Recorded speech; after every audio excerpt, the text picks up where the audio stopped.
Welcome to Toxic from Reddit, where real toxic relationship stories come to life. Here you'll hear true stories from people who experience toxic relationships from different perspectives. Partners dealing with cheating, manipulation, gaslighting, red flags, and all the emotional chaos that comes with loving someone who hurts you. Stories of betrayal, of finding strength to leave, of discovering the truth, of heartbreak, of healing, and the raw reality of toxic love. This is a real story, shared anonymously on Reddit. Some details have been changed to protect the identity of the people involved. Hi everyone, my name is Sarah. I'm 29 years old and I live in Portland. And I need to tell you about what happened 3 weeks ago when I found out I was pregnant and told my husband of 4 years. And instead of being happy or even just supportive, he told me that he never actually wanted kids. And he's been lying to me about it our entire relationship. And now he's giving me an ultimatum that I have to choose between keeping the baby or staying married to him. And I'm sitting here completely devastated and confused because I thought we were on the same page about having children. And now I'm realizing that the man I married has been lying to me about something so fundamental for years, and I don't know what to do. I'm going to tell you everything from the beginning so you understand how I got to this point and why I'm so shocked and hurt by this revelation. I met my husband Daniel when I was 23 years old. We met through a mutual friend at a birthday party, and we started talking and really hit it off. Daniel was 26 at the time. He was working as an accountant, and I was working as a teacher, and we had a lot in common. We both loved hiking and trying new restaurants, and we had similar values and life goals, or at least I thought we did. We started dating pretty quickly after we met, and the relationship moved fast.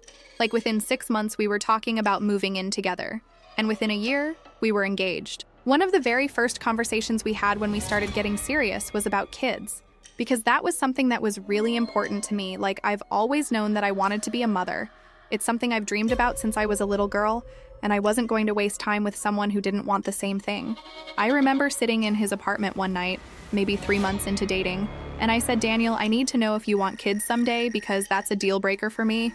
If you don't want kids, then we need to end this now before we get more invested. And he said, yes, absolutely. I definitely want kids. I've always seen myself as a dad, probably 2 or 3 kids, and I was so relieved because I really liked him and I was glad we were on the same page. We had that conversation multiple times throughout our relationship. Like when we got engaged, we talked about our timeline for having kids, and Daniel said he wanted to wait a few years after getting married so we could enjoy being married and travel and get financially stable, and then we would start trying for kids, and I said that sounds perfect. We got married when I was 25 and he was 28, and it was a beautiful wedding. All our friends and family were there, and I was so happy because I felt like I was marrying my best friend, and we were going to build this amazing life together. The first couple years of marriage were really good. We traveled to Europe and went on weekend trips and spent time with friends and family, and we were happy. We bought a house about a year after we got married, a 3-bedroom house in a good school district, because we knew we wanted kids, and we wanted to be in a place where we could raise a family. Every time we talked about the future, kids were part of the conversation. Like, we would drive through our neighborhood and see families with kids, and we would talk about how that would be us someday. Or we would be at a friend's baby shower and Daniel would make comments about how cute the baby stuff was and how we couldn't wait until it was our turn. About 2 years into our marriage, when I was 27, I started bringing up the idea of trying for kids more seriously. Like, I would say maybe we should start trying soon. And Daniel would say, yeah, maybe in another year or so. I just want to make sure we're really ready. And I said, okay, that's fine. I understand wanting to be prepared. But then a year would go by and I would bring it up again and he would have another excuse, like he wanted to get a promotion at work first, or he wanted to save more money, or he wanted to finish some project around the house. And there was always something that needed to happen before we could start trying.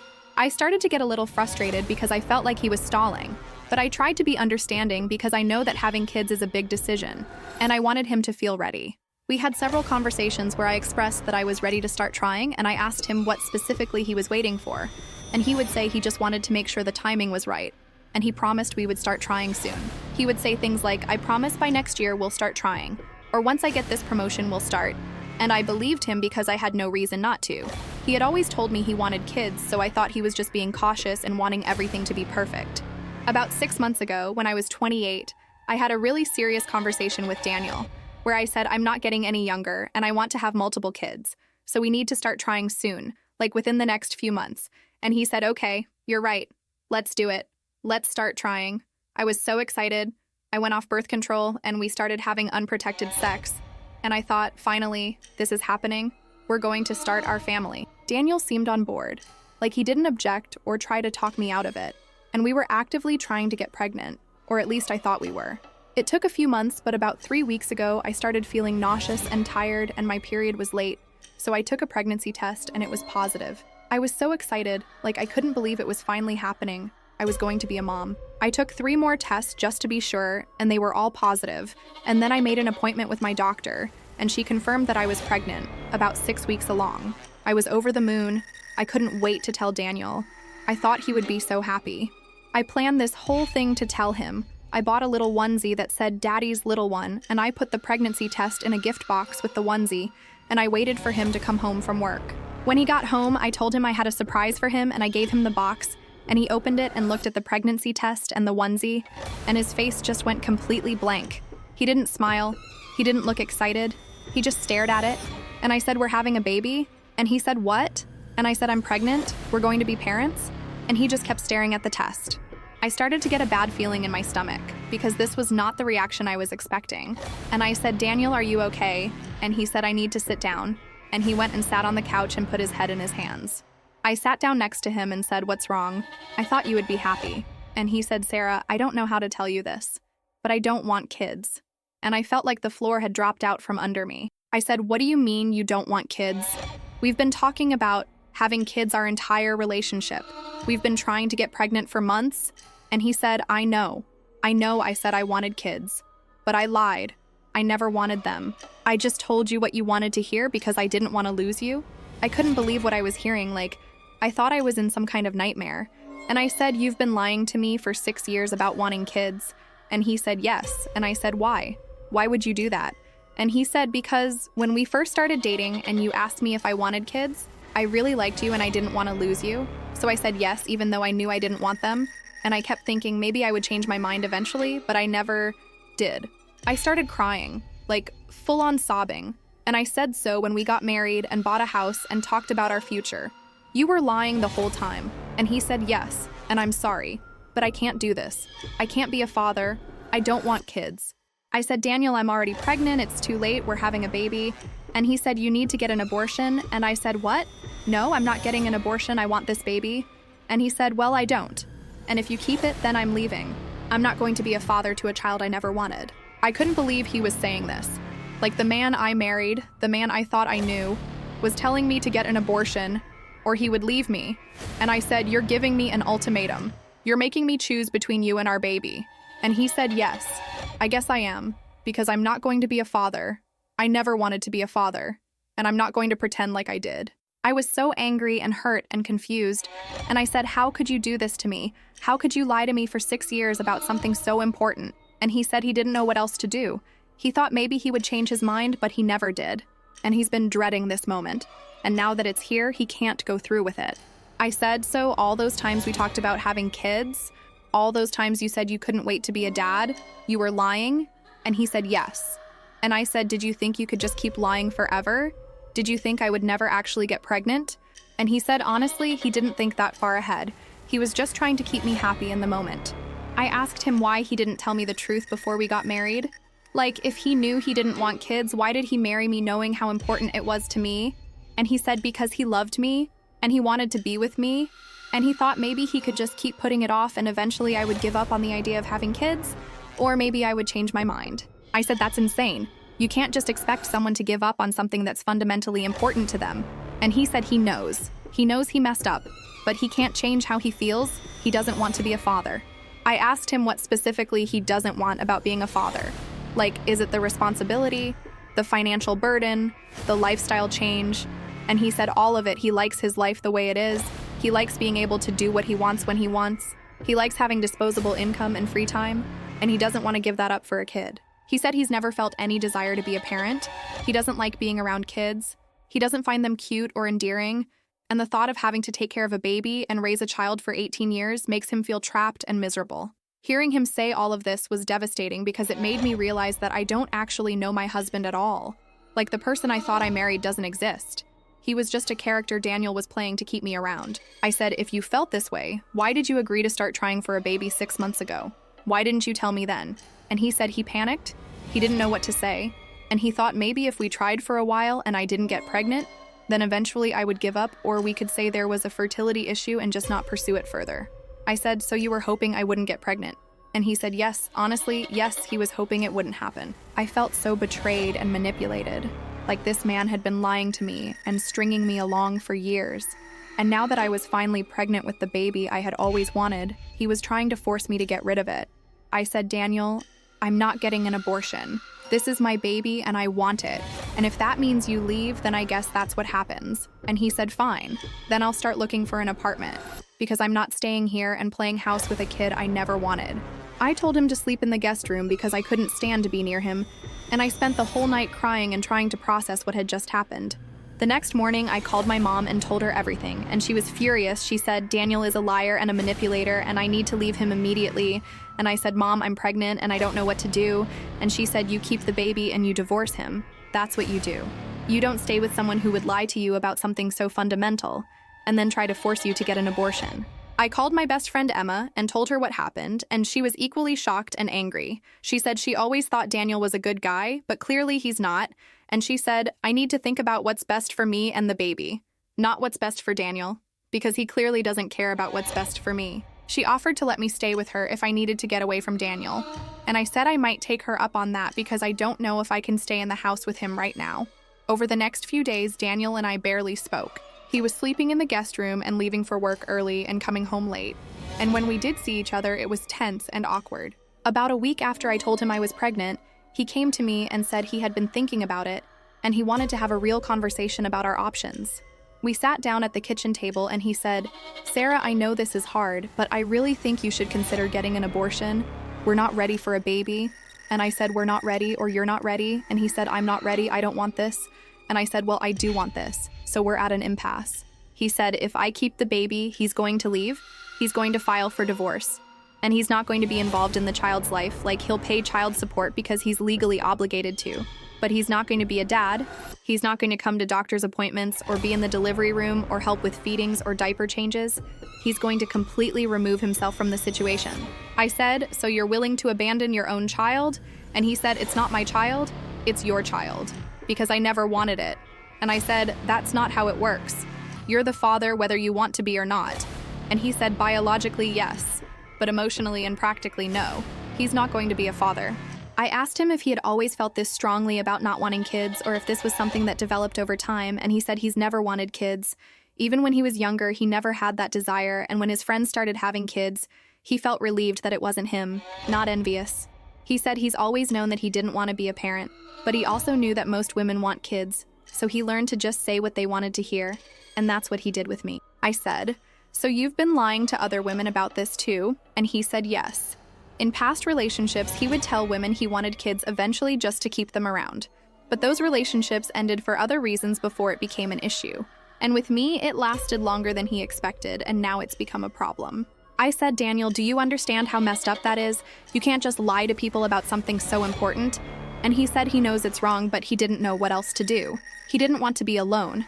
I asked him if there was anything I could say or do to change his mind. Like if there was any part of him that could see himself being a father, and he said no. His mind is made up. He doesn't want this. And nothing I say is going to change that. He said he's sorry that he lied to me, and he's sorry that we're in this situation, but he can't force himself to want something he doesn't want. And he thinks the best thing for everyone is if I get an abortion and we move on, and pretend this never happened. I said, I can't pretend this never happened. You lied to me for 6 years. You married me under false pretenses, and now I'm pregnant and you're trying to force me to get rid of my baby? This isn't something we can just move past. He said if I'm not willing to get an abortion, then he's filing for divorce. And I said, fine, file for divorce, because I'm not giving up my baby for you or anyone else. He said I'm making a mistake, that I'm going to regret being a single mother, that it's going to be hard and lonely, and I'm going to wish I had listened to him. And I said I would rather be a single mother than stay married to someone who lied to me and doesn't want our child. That conversation happened about 2 weeks ago, and since then Daniel has moved out. He's staying with a friend while he looks for an apartment, and he's already contacted a divorce lawyer. I've also contacted a lawyer to start the divorce process and to figure out what child support is going to look like. And my lawyer said that Daniel is legally obligated to pay child support even if he doesn't want to be involved in the child's life, so at least I'll have some financial support. I've been going to therapy to process everything that's happened, and my therapist has been helping me work through the betrayal and the grief of losing my marriage and the fear of being a single mother. She said that what Daniel did is a form of reproductive coercion, that he lied to me about wanting kids in order to keep me in the relationship. And then when I got pregnant, he tried to coerce me into getting an abortion, and that's abusive behavior. She said I need to recognize that this is not my fault, that I did nothing wrong, and that Daniel is the one who chose to lie and manipulate me. My family has been incredibly supportive. My mom has been coming over almost every day to check on me and help me with things around the house. And my dad has been helping me figure out the financial side of things, like how much money I'm going to need for the baby, and what my budget is going to look like as a single mother. My siblings have also been great. My sister is throwing me a baby shower, and my brother has been helping me set up the nursery. And it's been really comforting to know that even though Daniel is gone, I still have a strong support system. My friends have also been amazing. Emma has been my rock through all of this. She's been letting me vent and cry, and she's been helping me prepare for the baby. Like, we've been going to prenatal appointments together and shopping for baby stuff. And she's going to be my birth partner since Daniel won't be there. My other friends have been checking in on me regularly and offering to help in whatever way they can, and I'm so grateful for all of them. I've been thinking a lot about what my life is going to look like as a single mother, and while it's scary, I'm also excited. Like, I'm finally going to have the baby I've always wanted, and even though it's not happening the way I planned, it's still happening, and that's something to be grateful for. I've been reading books about pregnancy and parenting, I've been taking prenatal vitamins and going to all my doctor's appointments, and I've been preparing the nursery and buying baby supplies, and it's starting to feel real. I'm also grieving the loss of my marriage and the future I thought I was going to have. Like, I thought Daniel and I were going to raise this baby together. I thought we were going to be a family, and now that's not happening. And that's really hard to accept. I'm angry at Daniel for lying to me and wasting 6 years of my life, and I'm angry at myself for not seeing the signs. Like, looking back, there were red flags that I ignored. Like, he would always change the subject when I brought up kids, or he would make jokes about how annoying kids are, but I just brushed it off because he had told me he wanted kids, so I thought he was just joking. I've also been dealing with a lot of fear about the future. Like, I'm scared about being a single mother. I'm scared about the financial burden. I'm scared about doing this alone. But my therapist reminds me that I'm not actually alone. I have my family and friends, and there are resources available for single mothers, and I'm going to be okay. She also reminds me that I'm strong and capable, and that I'm making the right decision by keeping my baby, because this is what I want, and I shouldn't have to give up my dreams because Daniel lied to me. I posted about my situation on Reddit because I needed to get it off my chest and hear from other people, and the responses have been overwhelmingly supportive. Most people are saying that Daniel is a terrible person for lying to me for so long and then trying to force me to get an abortion, and that I'm doing the right thing by leaving him and keeping the baby. Some people have shared their own stories of being in similar situations, and it's been comforting to know that I'm not alone, that other people have gone through this and come out the other side okay. A few people have said that I should try to work things out with Daniel, that maybe he's just scared, and he'll come around once the baby is born. But I don't think that's going to happen, and even if it did, I don't think I could ever trust him again after he lied to me for so long. The foundation of our marriage was built on a lie, and I don't think there's any coming back from that. And honestly, I don't want to be with someone who doesn't want our child, because that child deserves to be loved and wanted by both parents. And if Daniel can't do that, then it's better for everyone if he's not involved. Some people have also asked if I considered getting an abortion, and the answer is no. I never considered it, because this is something I've wanted my whole life, and I'm not going to give it up because Daniel lied to me. I understand that abortion is the right choice for some people in some situations, but for me, it's not an option. I want this baby, and I'm going to do everything I can to give it a good life. I've been thinking about what I'm going to tell my child about their father when they're old enough to ask, and I think I'm going to be honest with them. I'm going to tell them that their father wasn't ready to be a parent, and he made the decision not to be involved, but that doesn't mean there's anything wrong with them. It's about his issues, not theirs. I'm going to make sure my child knows that they are loved and wanted, even if their father doesn't want to be part of their life. I've also been thinking about dating in the future, and whether anyone is going to want to be with a single mother, and my therapist says I shouldn't worry about that right now. I should focus on myself and my baby, and when the time is right, I'll meet someone who loves me and my child, and who wants to be part of our family. She said that the right person won't see my child as baggage. They'll see them as a blessing, and that's the kind of person I should be looking for. My mom has been telling me stories about women in our family who were single mothers. Like, my great-grandmother raised 4 kids on her own after my great-grandfather died, and my aunt raised my cousins on her own after her divorce, and they all turned out fine, and their kids are happy and successful, and that gives me hope that I can do this too. My mom said that being a single mother is hard, but it's not impossible, and with the right support system and the right mindset, I'm going to be a great mom. I've been trying to focus on the positive aspects of this situation, like yes, my marriage is over, and I'm going to be a single mother, but I'm also free from a relationship that was built on lies, and I'm going to have the baby I've always wanted, and I have an amazing support system of family and friends who love me and are going to help me through this. And I'm young and healthy, and I have a good job with maternity leave and health insurance. So I'm in a better position than a lot of single mothers, and I need to remember that. I've also been thinking about the kind of mother I want to be, and I want to be someone who is honest and open with my child, someone who creates a safe and loving environment, someone who encourages them to be themselves and pursue their dreams, and someone who shows them that even when life doesn't go according to plan, you can still find happiness and fulfillment. I want to be the kind of mother who my child can come to with anything, who they trust and respect, and who they know will always be there for them no matter what. I've been reading a lot of books about single motherhood and listening to podcasts and joining online support groups, and it's been really helpful to hear from other single mothers about their experiences and their advice. A lot of them say that the first year is the hardest, but it gets easier as you figure out your routine and your child gets older, and that gives me hope. They also say that being a single mother has its advantages, like you get to make all the decisions about how to raise your child without having to compromise with a partner, and you get to create the exact family dynamic you want. One thing that's been really hard is dealing with people's reactions when I tell them I'm pregnant and getting divorced. Like some people are supportive and understanding, but other people make judgmental comments or ask invasive questions. Like they'll ask if the baby was planned or if I considered abortion, or if I'm going to try to get back together with Daniel. And it's exhausting having to explain my situation to people who don't really need to know the details. I've learned to just give a brief explanation and then change the subject, because I don't owe anyone a detailed account of my personal life.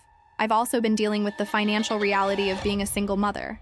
Like I make a decent salary as a teacher, but it's not a lot. And even with child support from Daniel, I'm going to have to budget carefully and make some sacrifices. I've been looking into assistance programs and resources for single mothers. Like there are programs that help with childcare costs and food assistance and healthcare, and I'm going to take advantage of whatever I can to make sure my child has everything they need. My mom has offered to help with childcare.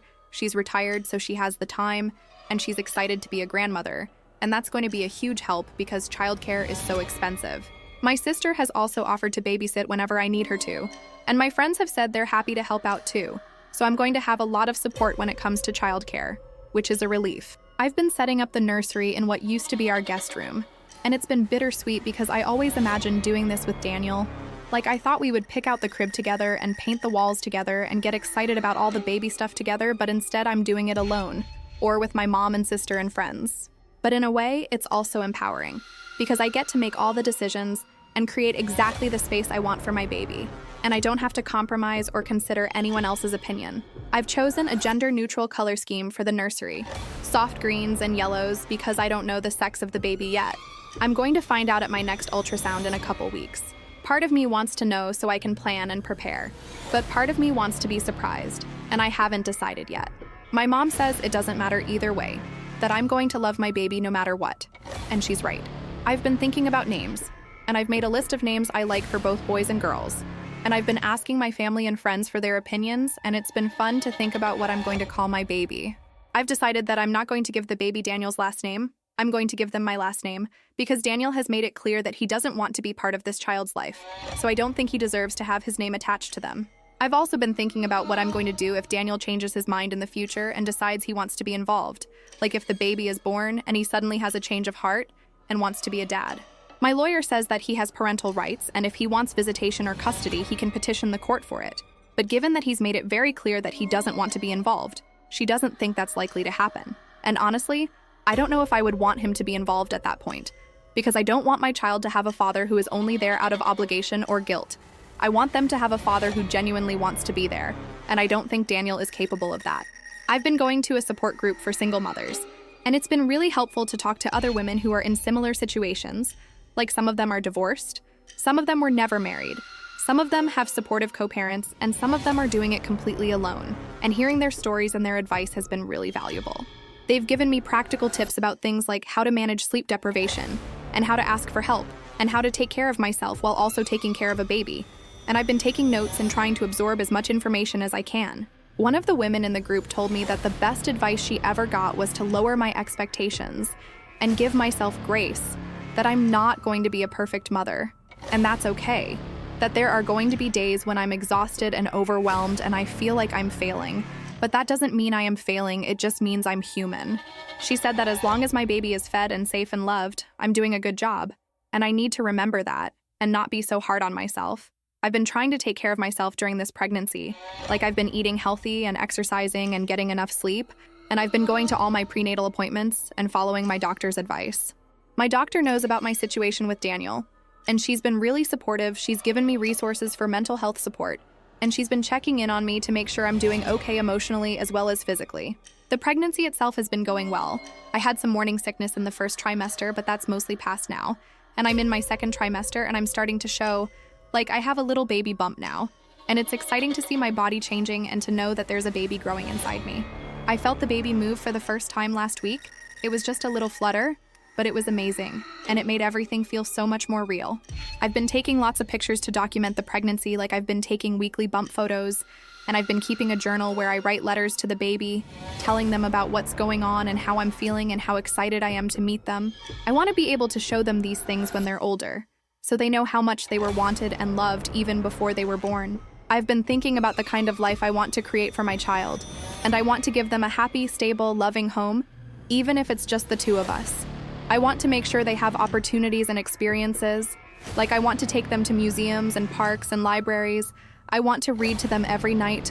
I want to encourage their interests and support their dreams. And I want to teach them to be kind and compassionate and resilient. I've also been thinking about how I'm going to explain to my child why they don't have a father in their life. And I've decided that I'm going to be honest but age appropriate. Like when they're little, I'll just tell them that some families have two parents and some have one parent. And that's okay. And as they get older and ask more questions, I'll tell them more details about what happened with Daniel. I don't want to badmouth Daniel to my child because that's not fair to them. But I also don't want to lie or sugarcoat the situation, so I'm going to try to find a balance. My therapist has been helping me work through my feelings about Daniel, and I've realized that I'm not just angry at him for lying to me. I'm also grieving the loss of the person I thought he was. Like I thought I married someone who was honest and trustworthy and who wanted the same things I wanted. And finding out that he's not that person has been devastating. It's like the Daniel I thought I knew never existed. He was just a facade, and the real Daniel is someone I don't even recognize. I've been trying to figure out if there were signs that I missed, like were there clues that Daniel didn't actually want kids? And looking back, I think there were, but I didn't see them at the time because I was so focused on what he was saying rather than what he was doing. Like he would always talk about wanting kids in the abstract future, but he never took any concrete steps toward making it happen. Like he never brought up timelines or talked about preparing for a baby. It was always me initiating those conversations. And when we would be around kids, like at family gatherings or friends' houses, he would kind of keep his distance and not really engage with them. But I just thought he was shy or uncomfortable, not that he actively disliked kids. I've also been thinking about whether I should have given him an ultimatum earlier. Like, should I have said years ago that if he didn't want kids, then we needed to break up? But my therapist says that's not fair to myself, that I trusted him when he said he wanted kids, and I had no reason not to believe him, and it's not my fault that he lied.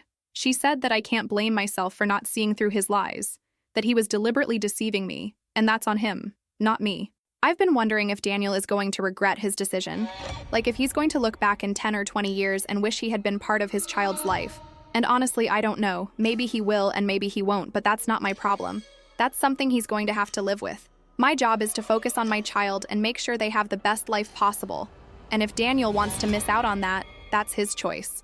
I've also been thinking about what I'm going to do if my child asks about Daniel and wants to meet him, and I've decided that if that happens, I'll facilitate it. Because I think my child has a right to know their father if they want to.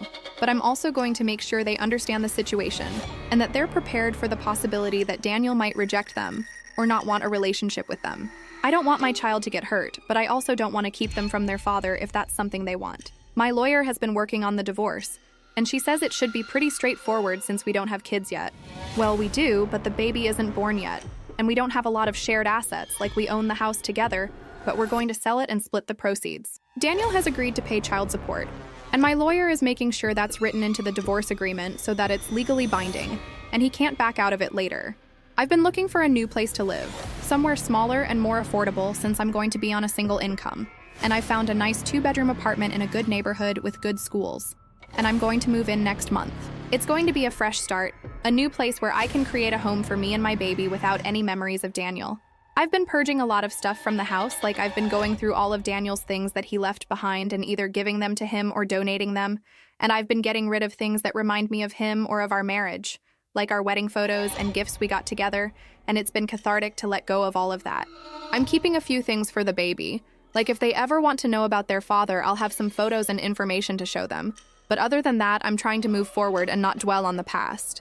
My friends threw me a baby shower last weekend, and it was really special. Like all my closest friends and family were there, and they showered me with gifts and love and support. And it reminded me that even though Daniel is gone, I'm not alone. I have so many people who care about me and who are excited about this baby. We played games and ate cake and opened presents. And for a few hours, I was able to forget about all the stress and sadness and just enjoy celebrating my baby. I got so many useful gifts, like a crib and a stroller, and a car seat and clothes and diapers, and all the things I'm going to need. And my friends and family were so generous, and I'm so grateful for all of them. My mom gave me a quilt that she made herself, and she said she made it with love and she hopes it keeps the baby warm and safe. And I cried because it was so thoughtful and meaningful. I've been nesting like crazy. Like I've been cleaning and organizing and preparing everything for the baby's arrival, and it's been a good distraction from all the emotional turmoil. I've washed all the baby clothes and organized them by size. I've set up the crib and the changing table. I've stocked up on diapers and wipes and all the essentials, and I've packed my hospital bag so I'm ready to go when the time comes. I'm due in about 4 months, and I'm starting to get nervous about the actual birth. Like I've been reading about labor and delivery, and it sounds terrifying, but my doctor says I'm healthy. And there's no reason to think I'll have any complications. And my mom and Emma are going to be with me in the delivery room, so I'll have support. I've been taking a prenatal class to learn about breathing techniques and pain management and what to expect, and that's been helpful. I've been thinking about what it's going to be like when the baby is born. Like I'm excited but also scared, because I'm going to be responsible for this tiny human, and I'm going to be doing it alone, and that's a lot of pressure. But I'm also trying to remind myself that people have been having babies and raising them alone for thousands of years, and I can do this. I'm strong and capable, and I have a great support system. I've been trying to stay positive and focus on the future. Like, yes, my marriage ended, and that's sad, but I'm also getting the baby I've always wanted, and that's something to celebrate. And I'm free from a relationship that was built on lies, and I have the opportunity to create the life I want for myself and my child, and that's empowering. I'm not going to let Daniel's lies and betrayal define me or hold me back. I'm going to move forward and build a beautiful life for me and my baby. If I could give advice to anyone else in a similar situation, I would say trust your gut. If something feels off in your relationship, it probably is, and you should address it sooner rather than later.